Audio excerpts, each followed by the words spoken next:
स्वागत है दोस्तों जेएस नोवेल वर्ल्ड में, जहां हर कहानी में छुपा एक रोमांच, हंसी के ठहाके और थोड़ी सी ट्रिल। तो तैयार हो जाइए, क्योंकि अब शुरू होने वाला है एक नया किस्सा जो आपको ले जाएगा हंसी और रोमांच से भरी इस दुनिया में। हृदय परीक्षा के 9 घंटों के समाप्त होते ही वीर ने कुछ पल इंतजार किया।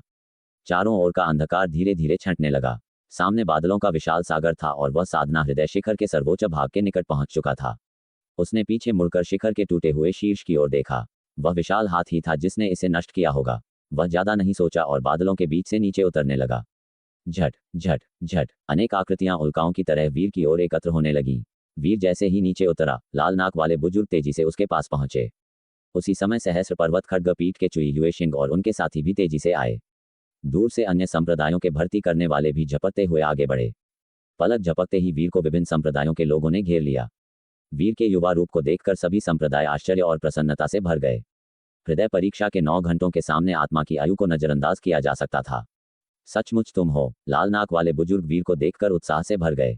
उनकी आंखों में आश्चर्य था। ये वही लड़का था जिसने उनकी शराब का पैसा उड़ाया था, लेकिन इसकी कल्पना से परे था।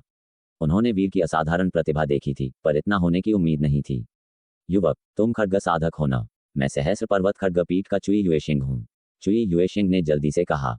हृदय परीक्षा नगर आने पर वीर ने अपनी सर्वरूप गुण सक्रिय कर ली थी, जिससे अमर स्वामी स्तर के चुई युएशिंग भी उसकी सटीक साधना नहीं भांप पा रहे थे, पर उसकी आभा से उन्हें लगा कि वह खड्ग साधक है। चुई युएशिंग की बात सुनकर अन्य संप्रदाय मन ही मन अफसोस करने लगे। अगर खड्ग साधक है तो उपस्थित अधिकांश संप्रदाय सहस्र पर्वत खड्ग पीठ से मुकाबला नहीं कर सकते। हाँ, वीर ने स्पष्ट स्वीकार किया। उसका मुख्य मार्ग खड्ग था, मुट्ठी दूसरा। हमारे सहस्र पर्वत खड्ग पीठ में शामिल हो जाओ, मैं गारंटी देता हूं कि तुम आंतरिक शिष्य बन जाओगे। संप्रदाय प्रतियोगिताओं में तुम्हारी प्रतिभा से खड्ग मुद्रा अवश्य प्राप्त होगी और सम्राट खड्ग पर्वत पर साधना कर सकोगे। हमारे पास सम्राट खड्ग शैली है, जिसे समझने पर सत्यलोक की चोटी तक पहुंच सकते हो। चुई युएशिंग उत्सुकता से बोले, बेहद प्रसन्न दिख रहे थे। लाल नाक वाले बुजुर्ग मन ही मन कराहे और जल्दी से बोले, बच्चे, तुमने मुझसे पहले वादा किया था। मूलतः 6 घंटे ही महास्वप्न नवकुंड में प्रवेश के लिए काफी थे, अब 9 हो गए तो अन्य परीक्षाएं छोड़ सकते हो। हमारे महास्वप्न नवकुंड में भी सम्राट खड्ग शैली है, और अगर कुछ और चाहिए तो गतिविधियां, व्यूह रचना और अनेक शीर्ष साधना विधियां हैं। ये सुनकर चुई युएशिंग का चेहरा बदल गया और वे जल्दी से बोले, युवक, इनकी बकवास मत सुनो। महास्वप्न नवकुंड बहुत पहले से पतन पर है, अब तो केवल स्वर्गीय 4 संप्रदायों में से एक है। लाल नाक वाले बुजुर्ग का चेहरा बदल गया और वे अचानक शक्ति उभारकर चुई युएशिंग को घूरते हुए बोले, स्वर्गीय 4 संप्रदाय होने से क्या? क्या तुम मुझसे मुकाबला करना चाहते हो? चुई युएशिंग ने उनकी शक्ति भांपी अमर स्वामी लोक की पूर्णता और उनका चेहरा बदल गया। वे तो केवल अमर राजा लोक के 6ठे स्तर पर थे, लड़ाई में जीत नहीं सकते थे। क्या तुम सचमुच सहस्र पर्वत खड्ग पीठ से मुकाबला करना चाहते हो? वे केवल धमकी दे सके। लड़ाई में तो हार जाएंगे, पर सहस्र पर्वत खड्ग पीठ के बलशाली लोग वर्तमान महास्वप्न नवकुंड से अधिक होंगे। लाल नाक वाले बुजुर्ग ने ठठाकर हंसते हुए कहा, इस मित्र के सामने मुझसे भिड़ने की हिम्मत है। अन्य संप्रदाय उन्हें तलवारें निकाले देख चुपके से जीभ चटकाए और कई पीछे हट गए, जानते थे कि मुकाबला नहीं कर सकते। चुई युएशिंग का चेहरा काला पड़ गया। वे बोले, ऐसी प्रतिभा के लिए तुम्हारे पास पोषण के क्या संसाधन हैं? हमारे सहस्र पर्वत खड्ग पीठ में 9 स्तरीय खड्ग शिखर है। खड्ग साधना कौशल दक्षिणी क्षेत्र में शीर्ष में है। ये खड्ग साधना का पवित्र स्थल है।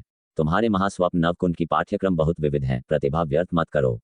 बकवास बंद करो। जब हमारे महास्वप्न नवकुंड त्यानई संप्रदाय थे, तब तुम्हारा शिखर भी नहीं बना था। लाल नाक वाले बुजुर्ग सब दांव पर लगा रहे थे। इससे सहस्र पर्वत खड्ग पीठ से दुश्मनी हो जाएगी और भविष्य में बाधाएं आएंगी, पर ऐसी प्रतिभा के लिए लड़ना जरूरी था। महास्वप्न नवकुंड को अब प्रतिभाओं की सख्त जरूरत थी। हम पुरानी बातें करके क्या फायदा? आज की दुनिया में तुम स्वर्गीय 4 संप्रदायों से अधिक कुछ नहीं। चुई युएशिंग ने व्यंग्य किया। वीर उनकी बहस सुनकर कुछ निराश हो गया। उसे उम्मीद नहीं थी कि लाल नाक वाले बुजुर्ग ने पहले उसे धोखा दिया था। 10,000 वर्ष पहले महास्वप्न नवकुंड त्यानई संप्रदाय था, ये कहना झूठ नहीं था। वे 10,000 वर्ष पहले की बात कर रहे थे, आज की नहीं। ये व्यक्ति, वीर थोड़ा असहाय महसूस कर रहा था। पहले मुफ्त खाना पीना, अब बातों में बहाने। यह विश्वसनीय नहीं लग रहा था। फिर भी वह संप्रदाय विद्या अमर सम्राट की वंश परंपरा से स्थापित था, जिसका उससे कुछ संबंध था। आप दोनों को बहस करने की जरूरत नहीं, वीर ने कहा। उसने निर्णय ले लिया था। वह नहीं चाहता था कि महास्वप्न नवकुंड सहस्र पर्वत खड्ग पीठ से ज्यादा दुश्मनी मोल ले। चुई युएशिंग से बोला, मैंने इस वरिष्ठ से पहले वादा किया था। सज्जन वचन का पालन करते हैं, उम्मीद है आप बुरा नहीं मानेंगे। चुई युएशिंग का चेहरा बदल गया। लाल नाक वाले बुजुर्ग स्तब्ध रह गए, फिर जोर से हंसे, पर मन में आश्चर्य था। सज्जन वचन का पालन? बच्चे, तुमने तो मुझे खाने पीने का पैसा दिया था। तुम ज्यादा सज्जन नहीं हो। वे वीर की बात पर विश्वास नहीं कर रहे थे। पहले की बातें चुई युएशिंग ने उजागर कर दी थी। वे क्रोधित और लज्जित थे, पर वीर का नाराज न होना आश्चर्यजनक था। त्यानई संप्रदाय और स्वर्गीय 4 संप्रदायों में बहुत अंतर था। युवक, आवेश में अपना भविष्य बर्बाद मत करो। महास्वप्न नवकुंड की पूर्व महिमा अब नहीं रही, इनकी डींगे मत सुनो। चुई युएशिंग ने सलाह दी, वीर को घूरते हुए। लाल नाक वाले बुजुर्ग क्रोधित होकर बोले, महास्वप्न नवकुंड की गहराई तुम्हारी कल्पना से परे है। वीर ने चुई युएशिंग की ओर हाथ जोड़कर कहा, धन्यवाद वरिष्ठ, मेरा निर्णय पक्का है। वीर को इतना दृढ़ देख चुई युएशिंग का चेहरा बार बार बदला। अंत में उन्होंने लाल नाक वाले बुजुर्ग को क्रोधित दृष्टि से देखा और मुड़कर चले गए। लाल नाक वाले बुजुर्ग मुस्कुराते हुए बोले, भौहें नाच रही थीं। जब अन्य लोग तितर बितर हो गए तो वीर से कहा, बच्चे, तुम्हारी नजर अच्छी है, पर मैंने पहले जो कहा वह झूठ नहीं था। हमारे महास्वप्न नवकुंड की नींव उनकी कल्पना से परे है। वीर ने मुस्कुराते हुए सिर हिलाया। उसके मन में बुजुर्ग की कोई विश्वसनीयता नहीं थी। वह ज्यादा गहराई में नहीं जाना चाहता था, क्योंकि संप्रदाय का अंतर उसकी साधना पर ज्यादा प्रभाव नहीं डालता था। उनके पास युएशी खड़ी वीर को देख रही थी। पूरी घटना में उसने एक शब्द नहीं बोला था। चुई युएशिंग ने वीर के लिए कितनी जोर शोर से लड़ाई की, लाल नाक वाले से लाल पीला हो गया। उसे थोड़ा रोष हुआ। वह 8 घंटों की प्रतिभा थी, 9 से ज्यादा अंतर नहीं। फिर भी जब उसने खुद को समर्पित करने की पेशकश की तो सहस्र पर्वत खड्गपीठ ने ठुकरा दिया। उसके हृदय का संकल्प और दृढ़ हो गया। भविष्य में सहस्र पर्वत खड्गपीठ को पछताना पड़ेगा। चलो, संप्रदाय लौटते हैं। लाल नाक वाले बुजुर्ग उत्साह से भरे थे, अत्यधिक प्रसन्न। एक यात्रा में 2 प्रतिभाएं मिली, भले एक विद्या वंश की हो। वर्तमान महास्वप्न नवकुंड को किसी विद्या का भय नहीं। उसके पास दूसरे की देह के प्रभाव दबाने का तरीका भी था। वीर ने जल्दी से कहा, रुकिए, मेरे मित्र यहाँ हैं अभी। लाल नाक वाले बुजुर्ग ने माथा ठोंका। पहले किया वादा याद आया और मुस्कुराते हुए बोले, ठीक है, मैं इंतजार करता हूँ। वीर की साधना हृदय प्रतिभा के सामने कुछ और मित्र लाए तो भी उन्हें कोई आपत्ति नहीं। वे बाहरी शिष्य बनेंगे और अंत में अपनी क्षमता से संसाधन कमाएंगे। वीर उनसे अलग हुआ और चौक पर लिन संत और अन्य को खोजने गया। बधाई हो स्वामी। वीर को उतरते देख लिन संत और अन्य ने असंख्य दृष्टियों को आकर्षित करते हुए मुस्कुराते हुए बधाई दी। वीर ने हल्के से मुस्कुराते हुए कहा, तुम मेरे अमर रक्षक हो, पर मैं तुम्हें बांधता नहीं। अगर उपयुक्त लगे तो अन्य संप्रदायों में जाओ, हमारी नींव मजबूत होगी। या मेरे साथ चलते रहो। पांचों ने एक दूसरे को देखा। पुष्प संत और यात्रा संत बोले, हमने पहले सोचा था, आपकी शक्ति के सामने हम आपकी रक्षा नहीं कर सकते, उल्टा आप हमारी करेंगे। बेहतर है हम अन्य शक्तियों में जाएं, बल इकट्ठा करें और भविष्य की तैयारी करें। वीर ने सिर हिलाया। अब वह अमर सम्राट की विरासत ले चुका था और औपचारिक शिष्य बन गया था। भविष्य में सीधा शिष्य बनकर अमर सम्राट की विरासत लेगा तो उसकी महिमा लौटाना अनिवार्य होगा। तब लहरें उठेंगी, इसलिए पहले से योजना बनानी होगी, नींव रखनी होगी। तो हम भी अन्य संप्रदायों में जाएंगे। चेन बाओयू और डोंग दाओ बोले। लिन संत ने वीर को देखकर कहा, मैंने अभी पूछा, महास्वप्न नवकुंड में भाला कुंड वंश है, मैं वहां भी अध्ययन कर सकता हूँ। पहले लाल नाक वाले और चुई युएशिंग की वीर को लेकर जोरदार बहस हुई थी। चौक के अधिकांश लोगों ने सुन लिया था। अधिकांश संत स्तर के थे, उनकी दिव्य चेतना चौक को ढके हुए थी। वीर ने सिर हिलाया, मना नहीं किया। मेरे पास सर्वोच्च अमर विधियां हैं, तुम प्रत्येक को एक गहराई से अध्ययन करो। एक भी महारत कर ली तो सत्य अमर लोक में शीर्ष बन जाओगे। वीर बोला। विद्या सम्राट कक्ष में उसने 6 सर्वोच्च अमर विधियां अंकित की थीं। कक्ष ने दूसरों को सिखाने पर स्पष्ट रोक नहीं लगाई थी। खासकर ये 10 विधियां विद्या अमर सम्राट की अनन्य नहीं थीं, सत्य लोक के बड़े संप्रदायों में भी थीं।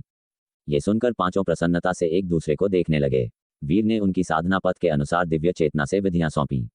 अगर पथ मेल न खाए तो बैंगनी प्रतिबंध और 10,000 छायाएं सौंपी, जो कोई भी साध सकता था, पर संबंधित मूल साधना की महारत जरूरी थी।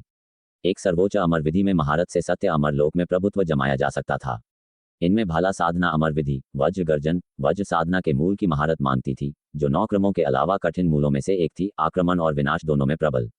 लिन संत, जिनका असली नाम लिन युफेंग था, को वज्र गर्जन मिली और उसकी भयावह शक्ति देखकर केवल विस्मय हुआ। सौंपने के बाद वीर लिन युफेंग को वापस लाए और लाल नाक वाले बुजुर्ग से परिचय कराया।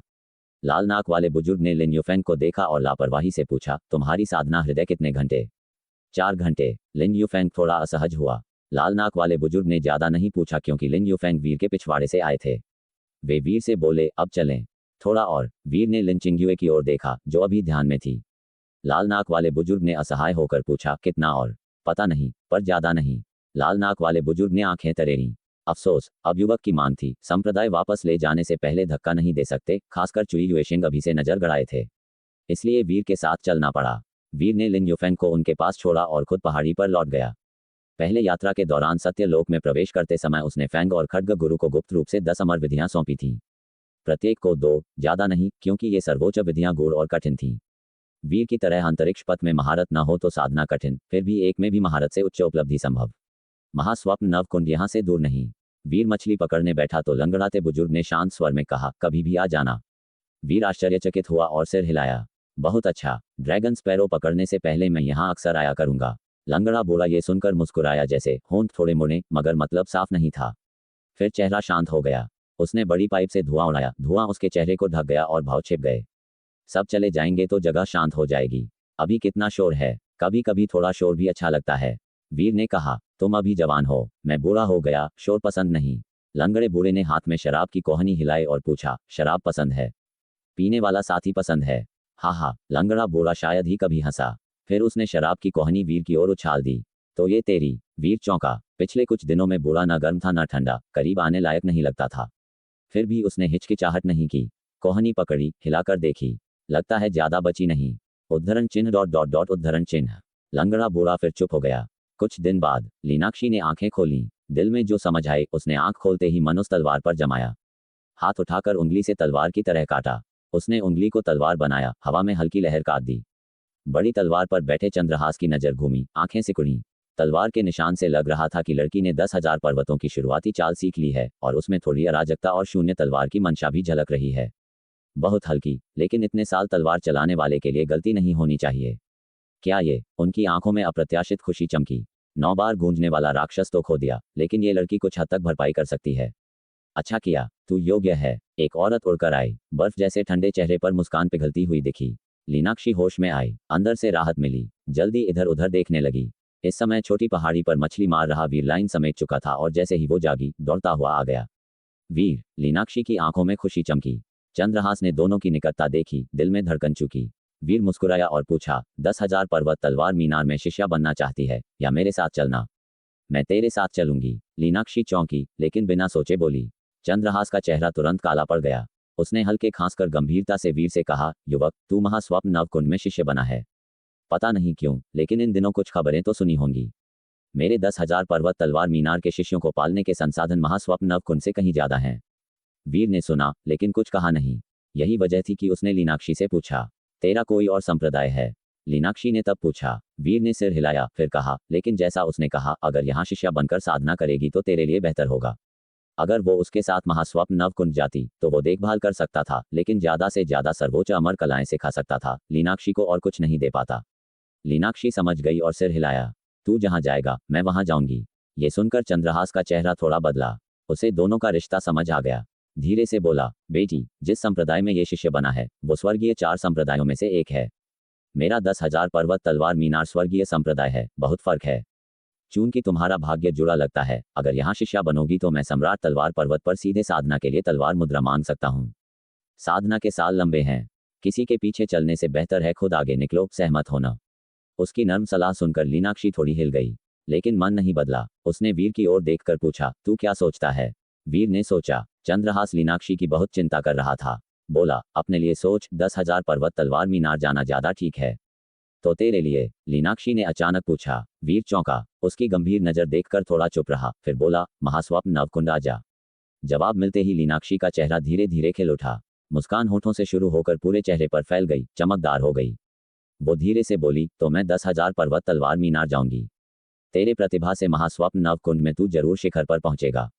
मैं 10,000 पर्वत तलवार मीनार जाकर कोई चरम कला समझूंगी तो चुपके से तुझे सिखा दूंगी। वो नरमी से बोली, आंखें कोमलता से भरी। वीर चुप रहा, जवाब देने की हिम्मत नहीं हुई। बेटी। चंद्रहास ने दोनों को नजरें मिलाते देखा। डर लगा कहीं लड़की जल्दबाजी न कर ले। मनाने लगा। लीनाक्षी मुड़ी और बोली, मैं 10,000 पर्वत तलवार मीनार में शामिल होंगी। चंद्रहास ठिठका, फिर राहत की सांस ली और मुस्कुराया, अच्छा, 10,000 पर्वत तलवार मीनार तुझे अच्छे से पालेगा। वीर ने उसे फैसला करते देख सिर हिलाया। उसे देखकर बोला, ख्याल रखना। बोलते हुए उसने बुजुर्ग वान की बची 3 विलो पत्तियों में से एक निकालकर उसे दी। लीनाक्षी ने विलो पत्ती देखी, समझ गई कोई दिव्य खजाना है, खतरे में जान बचा सकती है। वीर ने फुसफुसाकर कहा। चंद्रहास ने विलो पत्ती देखी, नजर गहरी हो गई। उसकी मजबूत आभा महसूस की। इस युवक को देखा, आंखें गंभीर हो गईं। ऐसे खजाने से लगता है पृष्ठभूमि असाधारण है। फिर भी 9 बार गूंजने वाले साधना हृदय से शायद सम्राट वंश से ही हो। वीर ने लीनाक्षी से विदा ली। बड़ी नाक वाला बूढ़ा वीर को ढूंढता हुआ आया। डर था कहीं चंद्रहास उसे लुभा न ले। जल्दी संप्रदाय वापस ले जाना चाहता था। वीर ने ज्यादा देर नहीं की। स्वर्गीय 4 संप्रदायों के बुजुर्ग फैंग से मिला, जो अभी नहीं गए थे। उन्हें दूसरी विलो पत्ती दी। फिर छोटी ढलान पर लंगड़े बूढ़े को ढूंढा और विदा ली। चलो चलो, बड़ी नाक वाला बूढ़ा जल्दी कर रहा था।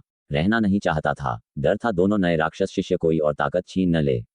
हालांकि और राक्षस देखना चाहता था, लेकिन वीर और अतुल्य मिलने से बहुत संतुष्ट था। अर्जुन वीर के पीछे चल रहा था।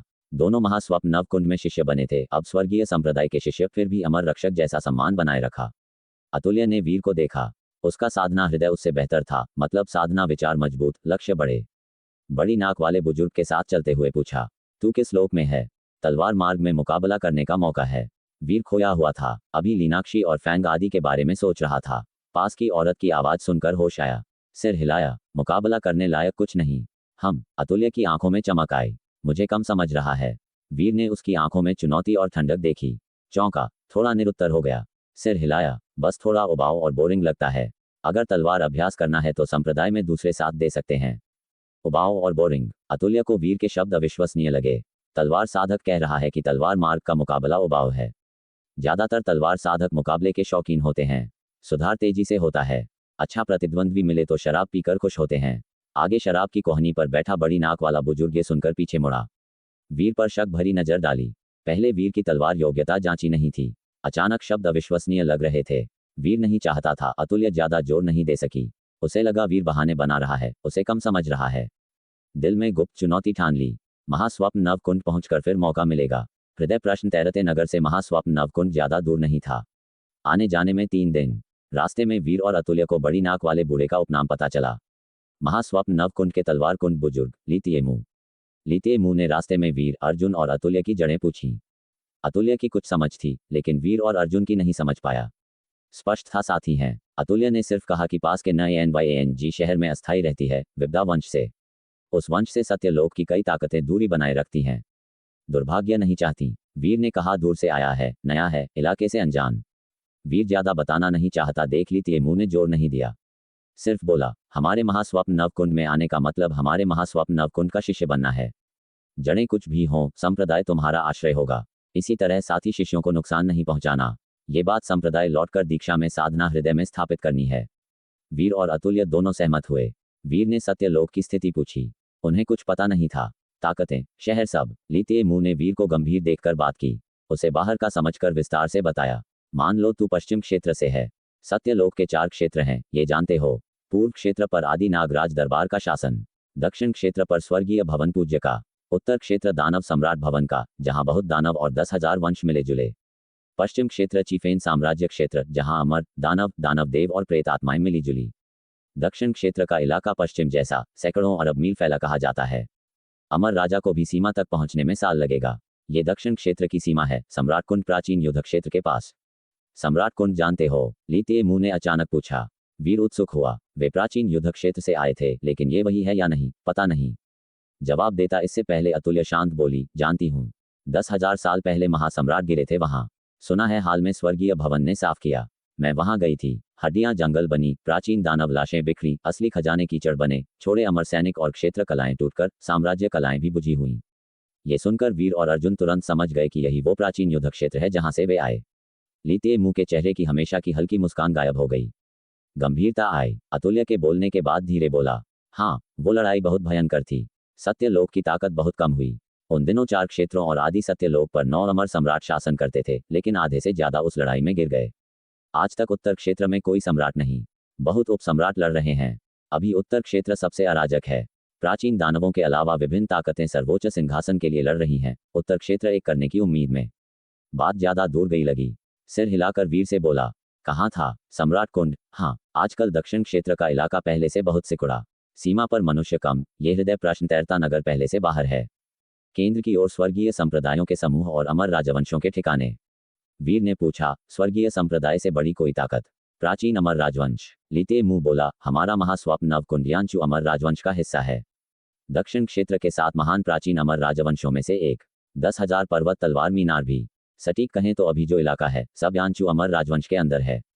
और स्वर्गीय भवन पर अमर सम्राट पूज्य शासन करते हैं।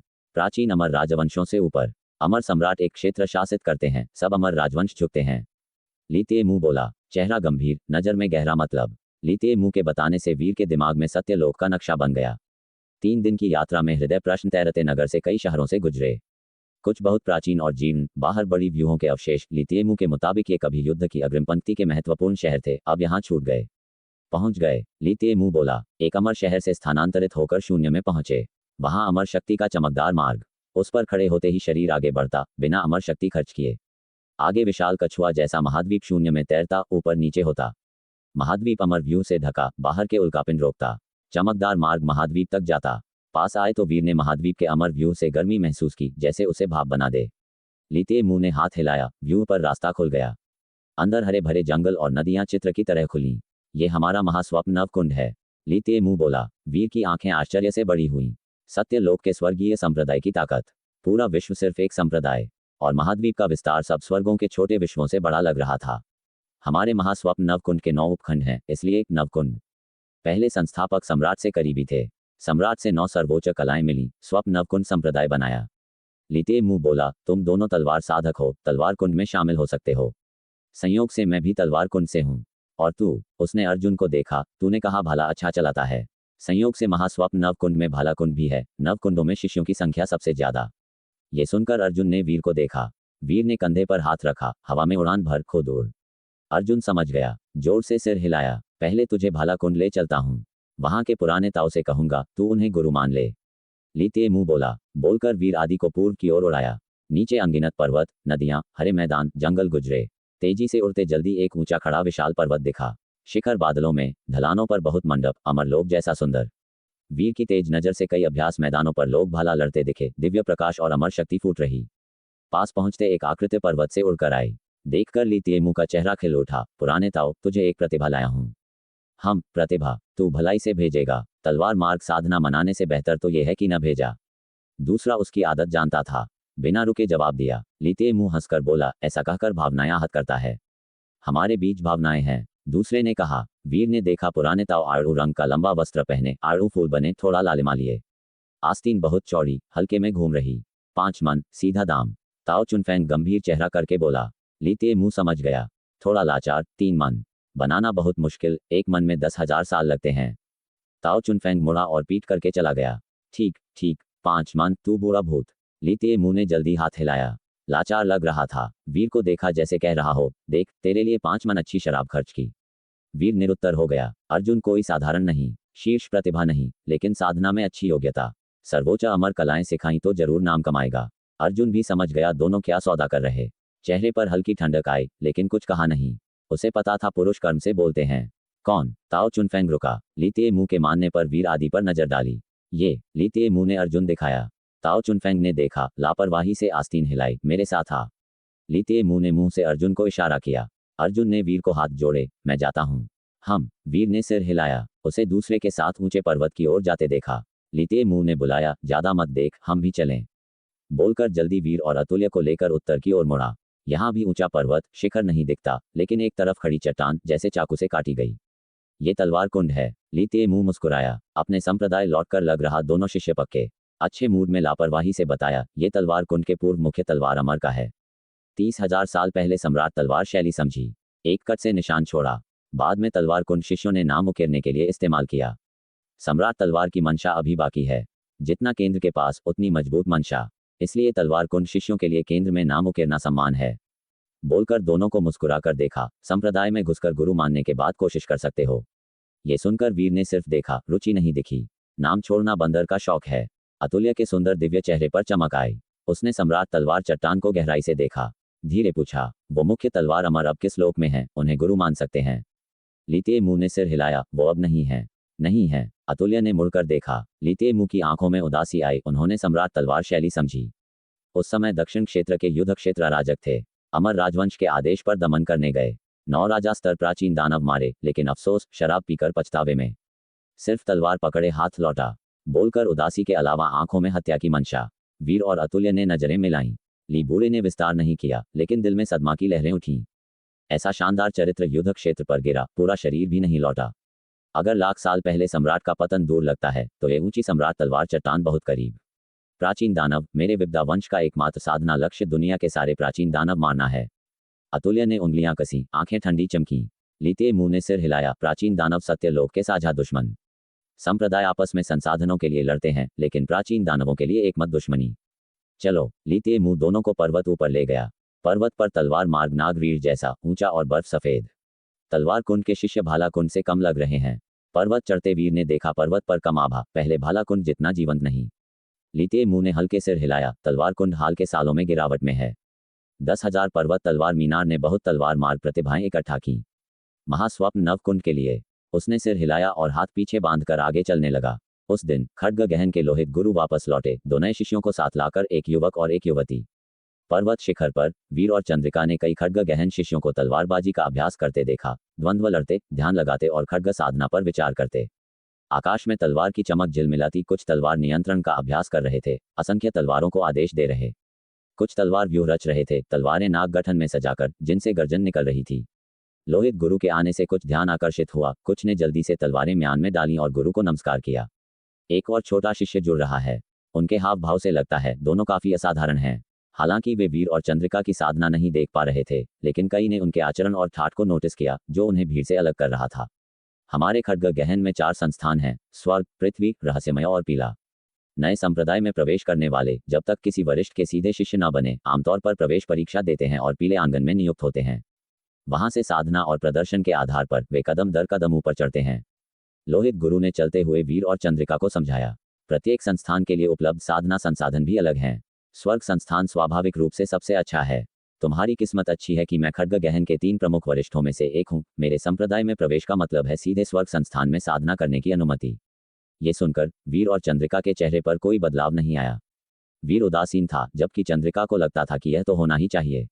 अगर उसे पीले आंगन या पृथ्वी संस्थान में रखा जाता, तो वह तुरंत तलवार उठाकर स्वर्ग संस्थान में घुस जाती और वहां के शिष्यों से मुकाबला करती, देखती कि वह कहाँ खड़ी है। लोहित गुरु ने देखा कि उनके चेहरे पर न आश्चर्य है न खुशी, तो थोड़ा निराश हुआ। प्रतिभाशालियों को लेना अक्सर भावनात्मक संतुष्टि नहीं देता। पुरस्कार भी नीरस लगते, जिससे पता नहीं चलता कि उनकी भव्यता असली है या सिर्फ दिखावा। क्या तुम दोनों मेरे संप्रदाय में शामिल होना चाहते हो? उसने पूछा। वीर ने सिर हिलाया, चंद्रिका ने भी सिर हिलाया, लेकिन दोनों का रवैया सहज बना रहा। लोहित गुरु को लगा कि शिष्यों के रूप में इन्हें लेने में कोई उपलब्धि नहीं मिल रही। मन ही मन कड़वा मुस्कुराया, लेकिन सोचा कि दोनों में 8 तारा और 9 तारा प्रतिभा है, तो जाने दो। आगे के चौक को पार करने के बाद लोहित गुरु ने उन्हें पर्वत शिखर पर खड्ग अमर मंडप के सामने ले जाकर खड़ा किया।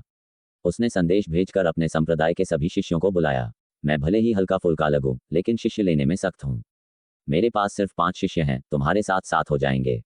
लोहित गुरु ने गंभीरता से चेतावनी दी, मेरे संप्रदाय में प्रवेश करने पर भविष्य में तुम्हें जो साधना परीक्षाएं देनी होंगी, वे बेहद कड़ी होंगी। अगर तुम आलसी हुए या धोखा दिया, तो मैं हल्के में नहीं छोड़ूंगा। वीर ने पूछा, परीक्षाओं के अलावा आप मुझे नियंत्रित तो नहीं करेंगे? लोहित गुरु ने उसकी ओर देखा, बोला, जब तक तुम आवश्यकताएं पूरी करते हो, मैं तुम्हें छोड़ सकता हूं। वीर ने सिर हिलाया, आश्वस्त हुआ, ये काफी होगा। उस पल 3 छायाएं धीरे से उड़कर आईं और खड्ग अमर मंडप के सामने उतरी। गुरुजी। लोहित गुरु को देखकर तीनों ने सम्मान से झुककर नमस्कार किया और तुरंत वीर और चंद्रिका को घूरने लगे। नए छोटे भाई और बहन, इस बार एक साथ 2। तीनों थोड़े हैरान थे, जानते थे कि लोहित गुरु भले ही हल्के फुल्के हों, लेकिन यवनचु अमर साम्राज्य में उनका दूसरा नाम लोह खड्ग अमर है। तुम्हारा बड़ा भाई कहाँ है? लोहित गुरु ने पूछा। बड़ा भाई प्राचीन दानव को मारने गया है। 5वीं छोटी बहन अमर साम्राज्य में तलवारबाजी पर व्याख्यान देने गई है और अभी लौटी नहीं। एक चमकदार आंखों वाले युवक ने हंसकर जवाब दिया। लोहित गुरु ने सिर हिलाया, बोला, ये मेरे नए शिष्य हैं और तुम्हारे छोटे भाई बहन, इनका अच्छे से ख्याल रखना। तुम पहले चाय दो। बोलते हुए उसने हाथ हिलाकर एक तख्त कुर्सी बुलाई, जिस पर बैठ गया, चेहरा गंभीर। चंद्रिका ने झिझक नहीं दिखाई, पास के युवक से चाय ली और तुरंत घुटनों पर बैठकर पेश की। वीर ने भी चाय लेकर पेश की, लेकिन अचानक लोहित गुरु के पीछे खड्ग अमर मंडप से गुनगुनाहट की आवाज आई और जमीन हल्की कांपी। लोहित गुरु ने अभी चंद्रिका की चाय का घूंट लिया था कि कंपन से चौंक गया। गंभीरता तुरंत गायब हो गई। हैरान होकर उछलकर खड्ग अमर मंडप की ओर देखा। ये लगता है। तीनों को लगा कि वे समझ गए क्या हुआ। हैरानी के भाव दिखाए, एक दूसरे की ओर देखा। लोहित गुरु भी हैरान था, क्या खड्ग मंडप में बची आखिरी लोह तलवार वाकई कंपित हुई? क्या हो रहा है? जैसे ही उसने कदम बढ़ाया, कंपन तेजी से थम गया, मानो भ्रम हो। लोहित गुरु का चेहरा बदला। खड्ग अमर मंडप के ऊपर आकाश में कई आकृतियां प्रकट हुईं, धुंध से घिरी, जिनकी पहचान नहीं हो रही थी। लोहित गुरु ने अब वीर की चाय पर ध्यान नहीं दिया, आगे बढ़ा और बाड़े में चुपके से बात की। कुछ पल बाद बाड़ा गायब हुआ और वे आकृतियां चली गईं। एक ने वीर और चंद्रिका की ओर झलक देखी, फिर चली गई। लोहित गुरु खड्ग अमर मंडप के सामने लौटा, कड़वी हंसी हंसकर बोला, पता नहीं क्या गड़बड़ हुई, बाद में देखूंगा। वीर के हाथ में चाय देखी, जो ठंडी हो गई थी, हाथ हिलाकर बोला, बस आज से तुम दोनों मेरे शिष्य हो, लोहित के शिष्य। तुम 6ठी हो और तुम 7वें। उसने चंद्रिका और वीर को क्रम से रैंक दी। चंद्रिका ने पहले चाय दी, इसलिए वीर से आगे। ये सुनकर वीर कड़वी मुस्कान से मुस्कुराया। अचानक सोचा कि यह लड़की चाय देने में जल्दी इसलिए कि संप्रदाय रैंक में आगे हो जाए। उसकी थोड़ी गर्वीली जड़ गर्दन देखकर लगा जवाब मिल गया। तुम वाकई छठी हो, वीर ने चंद्रिका से कहा। चंद्रिका ने भौहें सिकोड़ी। शब्द भले ही हानिरहित थे, लेकिन लगा कि अच्छे इरादे से नहीं बोले। अब मैं तुम्हें महास्वप्न नवगहन खड्ग संप्रदाय की मुख्य तलवारबाजी तकनीक सिखाता हूँ। महास्वप्न नवगहन, अमर खड्ग, पहली शैली, अमर मार्गदर्शन। लोहित गुरु ने हाथ उठाया और उसकी हथेली में एक साधारण सी लकड़ी की तलवार प्रकट हुई। उसका चेहरा फिर सहज हो गया। बोला, आधे महीने में इसे सिद्ध करो, ये तुम्हारे लिए न्यूनतम आवश्यकता है। ये सुनकर पास के तीनों के चेहरे पर अजीब भाव आए। उन्हें तो ऐसा नहीं कहा गया था, लेकिन वे अभ्यस्त थे, क्योंकि गुरु हर शिष्य के लिए अलग आवश्यकताएं रखते, लगता है प्रतिभा के आधार पर। इससे पता चला कि ये दो नए छोटे भाई बहन काफी प्रतिभाशाली लगते हैं। उन्हें तो शुरू में कई महीने, यहाँ तक कि आधा साल लगा था। चंद्रिका ने ये शब्द सुने, आंखों में चमक आई, चुनौती की भावना के साथ। वीर की आंखों में अजीब भाव चमका, कोई खास प्रतिक्रिया नहीं। लोहित गुरु ने हाथ उठाकर तलवार इरादा दिखाया और वीर को लगा मानो समस्त स्वर्ग खड्ग दीवार का छाया फिर जीवित हो गया। उसकी आंखों के सामने तलवार नृत्य कर रहा। चंद्रिका ध्यान से देख रही थी, जबकि वीर की नजर स्मृति और चिंतन से भरी थी। पास के तीनों ने दो छोटे भाई बहन के भाव देखे। वीर को स्पष्ट रूप से असंगत नजर से देखा, उसे कुछ और नजरें दी। जल्दी ही लोहित गुरु ने प्रदर्शन खत्म किया, दोनों से बोला, सब याद है, जाओ और गहराई से सोचो। चंद्रिका ने आंखें बंद की, कोई जवाब नहीं दिया, जाहिर है सोचना शुरू कर दिया। लोहित गुरु ने यह देखा, दोष नहीं दिया, बल्कि चेहरे पर संतोष की झलक आई। वीर ने मुस्कुराकर सिर हिलाया। लोहित गुरु ने वीर को सिर हिलाकर जवाब दिया। बोला, तुम्हारी प्रतिभा भले ही ऊंची हो, लेकिन घमंड मत करना, तुम सत्य अमर हो, सही। अगर अच्छा प्रदर्शन किया तो मैं तुम्हें खड्ग गहन की ओर से युद्ध में प्रतिनिधित्व करने की सिफारिश करूंगा। युद्ध? वीर ने जिज्ञासा से पूछा। लोहित गुरु ने हल्के से मुस्कुराया, विस्तार नहीं किया। पास के तीनों हैरान हुए, लेकिन जल्दी याद आया लोहित गुरु की प्रकृति, हमेशा बड़े वादे करते, इसलिए अचरज नहीं हुआ। ठीक है, आपस में परिचय करो। अगर कुछ समझ ना आए, इनसे पूछो। अगर ये चालाकी करें तो मेरे पास आना, लोहित गुरु ने कहा। वीर और चंद्रिका को छोड़कर मुड़ा और तेजी से चला गया। चंद्रिका ने धीरे से आंखें खोली, नजर अभी भी स्मृति और विचार से भरी। तीनों ने लोहित गुरु को जाते देखा और तुरंत वीर और चंद्रिका से अभिवादन करने आए। साधारण परिचय के बाद वीर को तीनों के बारे में और पता चला। 27-28 साल का दिखने वाला दूसरा वरिष्ठ भाई था, नाम विवेक, रवैया काफी अलग थलग। वीर और चंद्रिका से संक्षिप्त अभिवादन कर वह लोहित गुरु के गायब होने के बाद दूर चला गया। दूसरी सुंदर महिला, सुशील आभा वाली, सादे सफेद में, आस्तीने पर्दे जैसी, तीसरी वरिष्ठ बहन थी, नाम विद्या, काफी सहज चमकदार आंखों वाला ऊर्जावान युवक क्षितिज था। चौथा, वह लगातार वीर और चंद्रिका की स्थिति पूछता रहा, जैसे लोहित गुरु ने कैसे लिया, उनकी प्रतिभा, साधना, हृदय आदि। चंद्रिका के विचार उससे बाधित हुए, चेहरा थोड़ा ठंडा, मानो जानबूझकर अपनी पहचान जाहिर कर रही। जब पता चला कि वह विपत्ति कुल से है, क्षितिज की आवाज अटकी, फिर दयनीय और चुपके से वीर के परिवार के बारे में पूछा। जब सुना कि वीर साधारण मानव कुल से है, तो उसने राहत की सांस ली। विद्या चंद्रिका की पहचान से हैरान हुई, लेकिन डर नहीं दिखाया, बल्कि हंसकर चंद्रिका की प्रतिभा पूछी। किसी विपत्ति कुल की को लोहित गुरु ने भर्ती किया तो कुछ असाधारण होगा, वे गुरु की प्रकृति से अच्छी तरह परिचित थे। तीसरी वरिष्ठ बहन की आंखों में डर या बहिष्कार न देखकर चंद्रिका का मन कुछ और अच्छा हुआ, ठंडा चेहरा शांत हो गया, अपनी साधना हृदय जाहिर की।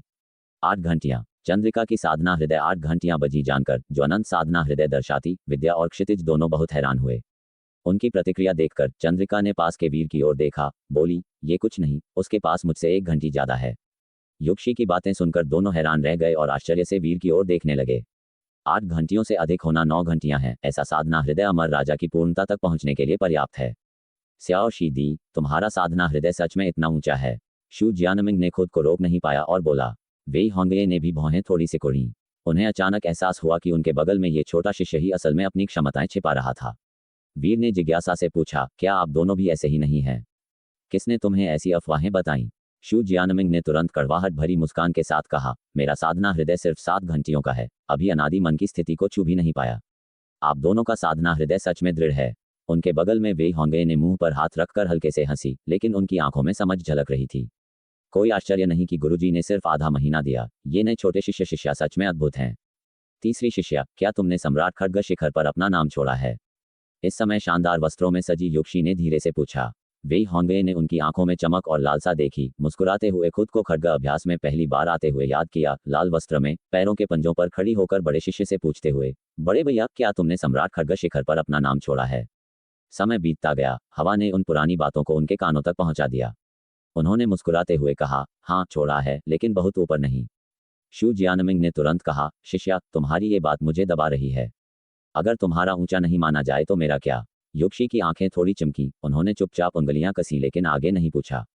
वीर ने भी पूछा, बड़े भैया, बड़ी बहन, आपके कोई शौक हैं? जैसे शतरंज खेलना, चित्रकारी करना या मछली पकड़ना? शू जियानमिंग और वेई होंगे ने उसे आश्चर्य से देखा।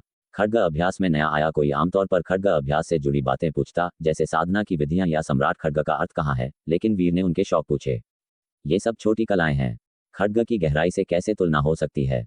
शू जियानमिंग ने कहा। वेई होंगे मुस्कुराई लेकिन कुछ नहीं बोली, जाहिर तौर पर शू जियानमिंग से सहमत। वीर की आंखों में थोड़ा अफसोस झलका, उसने कहा, क्या आपको पता है कि अन्य बड़े भाइयों बहनों में से किसी को ये शौक है? बड़े शिष्य को शतरंज साधना थोड़ी आती है, लेकिन वे शतरंज खेलने से ज्यादा खड्ग उठाकर दानव मारना पसंद करते हैं। वेई होंगे ने कहा। वीर समझ गया, सिर हिलाया और बोला, तो मैं आगे चलकर कुछ स्वादिष्ट व्यंजन बनाऊंगा। बड़े भैया बहन, आपका स्वागत है चखने के लिए, मेरी रसोई कला काफी अच्छी है। वीर के उत्साह भरे निमंत्रण को देखकर दोनों को थोड़ा अजीब लगा, लेकिन उन्होंने मना नहीं किया, सोचा कि यह छोटा शिष्य उनसे करीब आना चाहता है। युक्षी ने वीर की ओर देखा, भौहें थोड़ी सिकुड़ी, फिर तीसरी शिष्या वेई होंगे का हाथ पकड़कर चल दी। कहाँ जा रही हो? शू जियानमिंग ने जल्दी से पूछा। वेई होंगे ने चमकती मुस्कान के साथ कहा, लड़कियों की बातों में टांग मत अड़ाओ।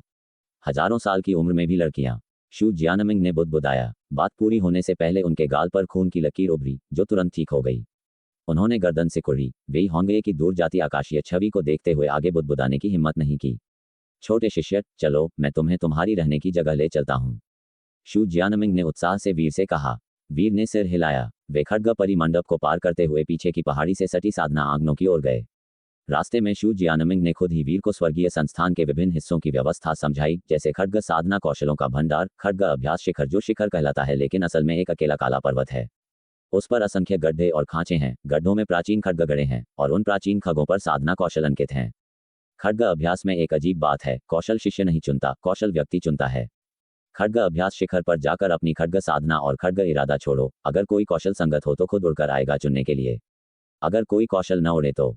वीर ने पूछा। कोई न उड़े तो भी महास्वप्न नव अभ्यास की खड्ग विधि है, जो खड्ग अभ्यास स्वर्गीय संस्थान की सबसे मजबूत कुछ खड्ग कलाओं में से एक है। शू जियानमिंग ने हंसते हुए कहा। वीर समझ गया, खड्ग अभ्यास शिखर के अलावा पीछे की पहाड़ी में साधना का पवित्र स्थल है, जहां जमीन में एक खड्ग की धार गड़ी है। उस स्थल पर खड़े होकर विशाल और शक्तिशाली खड्ग इरादा महसूस होता है, जो खड्ग साधना की समझ और बोध को तेजी से बढ़ाता है। इसके अलावा खड्ग अभ्यास के मुख्य रक्षक वयोवृद्ध का नाम, उनकी निवास स्थान आदि। शू जियानमिंग चलती फिरती ज्ञानकोश की तरह सब कुछ वीर को समझाता गया। उसने वीर को स्वर्गीय संस्थान के शिष्य वर्दी, साथ की खड्ग पहचान चिन्ह और खड्ग अभ्यास के खड्ग चिन्ह लेने ले गया। ये खड्ग उच्च कोटि का सत्य रत्न है, सत्य अमर लोक के 7वें 8वें स्तर के बलवानों को रोकने के लिए काफी। अगर तुम्हारी अपनी खड्ग ज्यादा सुविधाजनक हो तो उसे इस्तेमाल करो। शू जियानमिंग ने वीर को एक बैंगनी सोने की खड्ग सौंपी। वीर ने सत्य रत्न लिया। ये खड्ग ताबू से तुलना नहीं कर सकती थी, लेकिन ताबू बहुत ध्यान खींचती थी, इसलिए सामान्य समय में ये काफी थी। सामान लेने के बाद शू जियानमिंग वीर को उसके निवास पर ले गया। ये स्वर्गीय संस्थान है, यहाँ 10 खड्ग सेवक हैं। कुछ न समझ आए तो उनसे पूछो। यह मेरा खड्ग चिन्ह है, स्पर्धा करना हो तो संदेश भेजो। शू जियानमिंग ने वीर को एक गहरा सोने का खड्ग चिन्ह दिया, जिसमें सोने की रेशमी रोशनी फैल रही थी और एक घूमती खड्ग छाया थी। वीर ने लिया और कहा, अगली बार आपको बारबेक्यू खिलाऊंगा। शू जियानमिंग ठिठका, फिर जोर से हंसा और बोला, ठीक है। शू जियानमिंग के विदा होकर आंगन से जाने के बाद वीर अत्यंत विशाल आंगन में घुसा। आंगन बैरियर से घिरा था, खड्ग चिन्ह रखे बिना पार नहीं किया जा सकता। आंगन में अमर शक्ति प्रचुर थी, बाहर से 30% अधिक। नौजवान स्वामी को नमस्कार, मैं इस आंगन का प्रबंधक क्यू मेंगोन हूँ। कुछ भी जरूरत हो मुझसे कहें।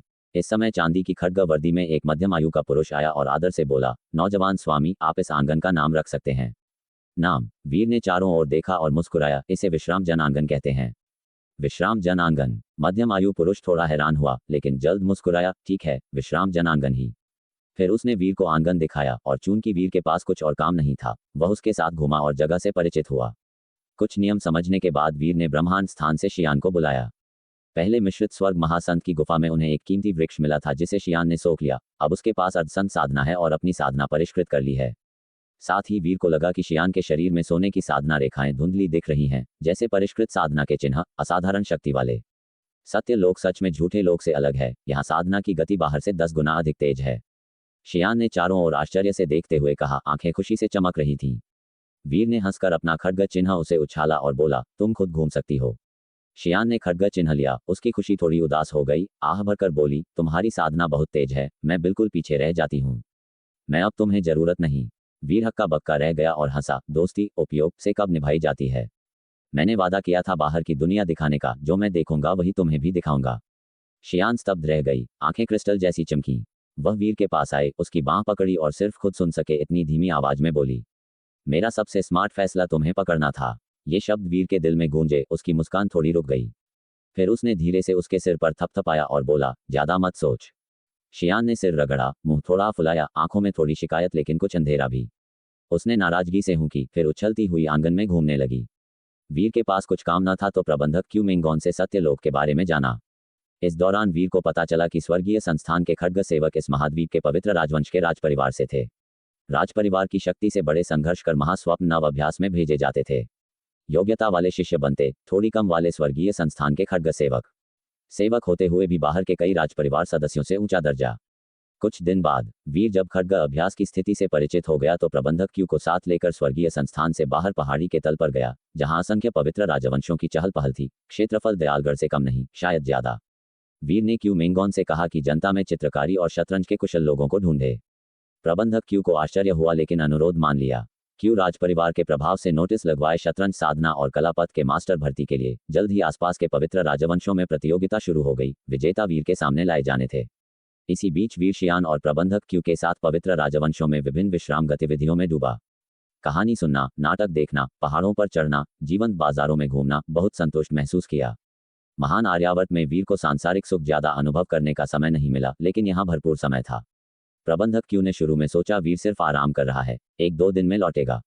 लेकिन 7-8 दिन बाद भी वीर मजे लेता देख चिंता हुई और धीरे से याद दिलाया, नौजवान स्वामी वयोवृद्ध ली कितने समय में अमर दिशाओं की साधना सीखने की उम्मीद करते हैं। वीर ने उसके कंधे पर थपथपाया और मुस्कुराकर बोला, चिंता मत करो, कुछ दिनों में साथ लौटेंगे। फिर ब्रेस्ट पोर्क की प्लेट मंगवाए और प्रबंधक क्यू से रसोइये को बुलाने को कहा। इस सराय का खाना सच में अच्छा था। वीर को भी भा गया और उसकी रसोई कला सुधार के बाद स्वाद ज्यादा नखरे वाला हो गया था। ऐसे में संतुष्टि दुर्लभ थी। प्रबंधक क्यू ने वीर का आत्मविश्वास देखा और ज्यादा नहीं बोला। वीर के साथ भोज में शामिल हुआ, लेकिन मन में हैरानी थी। उसने आसपास की संप्रदायों के अन्य शिष्यों को देखा था, लेकिन कोई वीर जैसा नहीं खड्ग अभ्यास में आया, लेकिन साधना की बजाय खेलता रहा। कुछ दिन बाद जब वीर को लगा समय ठीक है तो प्रबंधक क्यू के साथ खड्ग अभ्यास लौटा। खड्ग अभ्यास में 2 दिन सोने और आंगन में कुछ चित्र बनाने के बाद वीर वयोवृद्ध लीतिए मुंह के परीक्षण के लिए तैयार हुआ। वीर और युक्षी दोनों को खड्ग परिमंडप बुलाया गया। वयोवृद्ध लीतिए मुंह के अलावा एक और वयोवृद्ध थे। शू जियानमिंग के गुप्त संदेश से वीर को पता चला कि ये खड्ग अभ्यास के 3 वयोवृद्धों में से जो छिंगयुन थे। आधे महीने में ही मूल्यांकन। जो छिंगयुन ने खबर पाकर वयोवृद्ध लीतिए मुंह से कई बार पुष्टि की, थोड़े संदेह में। वयोवृद्ध ली को स्वर्गीय संस्थान में शिष्य लेने का अधिकार था, लेकिन मूल्यांकन के लिए 3 में से कम 2 वयोवृद्धों की मौजूदगी जरूरी। वयोवृद्ध लीतिए मुंह ने गुप्त संदेश भेजा, दोनों में बड़ी संभावना है, थोड़ा दबाव देना जरूरी। लेकिन ये दबाव ज्यादा है। अगर पास न हुए तो। जो छिंगयुन ने संदेश भेजा, पास न हुए तो तुम कहना कि उनकी मेहनत और दृढ़ता से आधा महीना और मिले। तुम अच्छे बनो, मैं बुरा। वयोवृद्ध लीतिए मुंह ने कहा। जो छिंगयुन बोल न सके, लेकिन मन में आह भरी। उन्हें खड्ग अभ्यास और महास्वप्न नव अभ्यास की स्थिति पता थी। वयोवृद्ध ली संप्रदाय के लिए हर तरह से मेहनत कर रहे थे, ऐसे असाधारण प्रतिभाएं ढूंढ कर ला रहे थे। ठीक है, उन्होंने संदेश से जवाब दिया। लीतिए मुंह ने तिरछी नजर से देखा, इतनी जल्दी मान गया यह आदमी। इस समय वेई होंगे भी आ गईं, साथ ही स्वर्गीय संस्थान के 2 अन्य शिष्य देखने आए। वेई होंगे ने उनसे थोड़ी बात की, दोनों जो छिंगयुन के शिष्य थे। शुरू करें। लीतिए मुंह ने समय देखकर चेहरा सीधा किया और वीर तथा युक्षी से बोले, तैयार हो। युक्षी की आंखें चमकी, आत्मविश्वास और शांति झलक रही थी। उसने बगल के वीर पर नजर डाली और शांत स्वर में बोली, किसी भी समय खड्ग खींचने को तैयार। ठीक, तो तुम पहले। लीतिए मुंह ने उसका आत्मविश्वास देख आंखें चमकाईं। बिना हिचक युक्षी ने हाथ पलटा। स्वर्गीय संस्थान की शिष्या की बैंगनी सोने की लंबी खड्ग प्रकट हुई। तुरंत शून्य में एक अद्भुत खड्ग चिन्ह खींचा, जैसे निर्वासित परी संसार में आकाश की ओर इशारा करती हुई, असंख्य प्रकाश किरणें बिखेरती हुई। फिर उसने खड्ग वापस लिया, चेहरा शांत, पूरा काम एक सांस में पूरा। बढ़िया बढ़िया बढ़िया। लीतिए मुंह की आंखें चमकी, उत्साह से जोर से हंसे। उम्मीद नहीं थी कि युक्षी सच में 15 दिन में इसे सीख लेगी। उसकी प्रतिभा ने निराश नहीं किया। जो छिंगयुन थोड़े स्तब्ध हुए, फिर मुंह के कोने पर मुस्कान आई। वेई होंगे और शू जियानमिंग ने एक दूसरे पर नजर डाली, दोनों की आंखों में लाचारी। ये छोटी शिष्या सच में राक्षस है। लीतिए मुंह ने उम्मीद भरी नजर वीर पर डाली और बोले, तुम्हारा। वीर ने देखकर निर्णायक रूप से उंगलियां जोड़ी, खड्ग बनाई। शून्य में हल्के चीरा, अमर खड्ग इरादे का संकेत दिखा। युक्षी के हंगामे की तुलना में वीर का प्रदर्शन बहुत कोमल था, उपस्थिति काफी कम। युक्षी ने देखा, भौहें थोड़ी उठी। लीतिए मुंह हंसे और बोले, अच्छा, मैंने तुम दोनों को गलत नहीं आंका। जो छिंगयुन का चेहरा अजीब था। इस बूढ़ेली ने सच में खजाना उठा लिया। 2 मोती मिल गए। वेई होंगे और शू जियानमिंग अपेक्षाकृत शांत थे। पहले उन्हें पता था वीर का साधना हृदय युक्षी से ऊंचा है, इसलिए वीर का ये प्रदर्शन स्वाभाविक लगा। उनके बगल में जो छिंगयुन के 2 शिष्यों की आंखों में आश्चर्य झलका। अचानक लगा कि स्वर्गीय संस्थान में आगे प्रतियोगिता तीव्र हो जाएगी। बूढ़े जो, तुम व्यर्थ आए, हम पहले चलते हैं। ली ते मुंह ने शरारत से जो छिंगयुन से कहा। जो छिंगयुन मन में गुस्सा हुआ, सोचा ये बूढ़ा सिर्फ दिखाने आया था। ली ते मुंह ने जो छिंगयुन को बोलने का मौका नहीं दिया। वीर और बाकियों को लेकर जल्दी चले गए। चूंकि तुम दोनों ने पहली शैली सीख ली है, दूसरी शैली पर ध्यान दो। अमर खड्ग खींचता है। ली ते मुंह ने वीर और युक्षी तथा अन्य शिष्यों को अपने साधना स्थल ले जाकर कहा। फिर उन्होंने खड्ग चलाना शुरू किया। युक्षी और वीर को दूसरी शैली सिखाई। उनका खड्ग प्रकाश तीक्ष्ण निकला, चमक उग्र, जैसे बादलों के पीछे सूर्य चंद्र प्रकट हो। प्रकाश की झलक अत्यंत चकाचौंध। युक्षी पूरी एकाग्रता से देख रही थी, लेकिन भौहें धीरे सिकुड़ती गईं, माथे पर पसीने की बूंदें। ये खड्ग अमर इशारा करता है से कहीं जटिल थी, एक नज़र में याद करने की नहीं। तीक्ष्ण खड्ग इरादा मन में तेज बजता सा। इधर वीर के सामने पैनल संकेत आया। तुमने अमर खड्ग खींचता है की मूलभूत समझ प्राप्त की। रिकॉर्ड करें, रिकॉर्ड करें। वीर ने रिकॉर्ड किया और पैनल पर प्रवेश स्तर दिखा। साथ ही मन में असंख्य प्रकाश छायाएं उभरी। खड्ग की कई विधियां और खड्ग इरादा दिखे। 10वें स्तर की खड्ग साधना समझ से वह प्रवेश स्तर पर मुश्किल से सराह सकता था। वीर को लगा अगर यह खड्ग पूर्णता तक पहुंचे तो शीर्ष 10 महान अमर कौशलों में से एक नीला आकाश खड्ग कला से मुकाबला कर सकती है। ये भी दिखाता था कि 10,000 साल पुराने महास्वप्न नव अभ्यास का स्वर्गीय संस्थान कितना गहरा है। याद हो गया। लीते मुंह ने सिखाने के बाद खड्ग रखा नहीं। मुस्कुराते हुए वीर और युक्षी को देखा। युक्षी ने भौहें सिकुड़ी बिना बोले। लंबे समय बाद बोली, याद नहीं हुआ। लीते मुंह जोर से हंसे और बोले, याद न होना ठीक है, अगर एक बार में याद हो जाता तो ये गुरु तुम्हें गुरु बना देता।